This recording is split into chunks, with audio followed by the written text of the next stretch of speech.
Hurmatli aziz ilmiy tajriba assotsiatsiya xodimlari, hurmatli AKS mutaxassislari, mana bugun bu dalamizda zaytun ekilgan. Birinchi ekilgan zaytunimiz mana 2-yilda nishonasini berdi.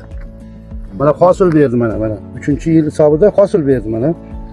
Mana buni katta mashaqqatlar bilan yetishtiring, lekin bizga bitta quvoshi tarafimiz, bizga AKS xodimlari buni kelajakda chidanashlashtirish.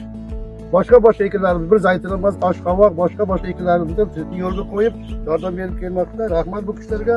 Ham o'zlarini fikrlarini, o'zlarini shu raytingga bo'lgan, boshqa bog'lar bo'lgan tavsiyalarni bizga hamisha berib kelmoqda. Mana shu birgalikda ishlab kelyapmiz. Qisqasi Surxondaryo viloyati Qiziliq tumanida mana zaytun nishona bergan, hosil bergan.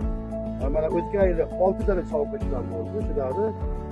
Nasib bo'lsa 20 yillar 7-8 ga chidash mumkin. Lekin mana ko'rib turibsizlar, haqiqatda mana hosil bor.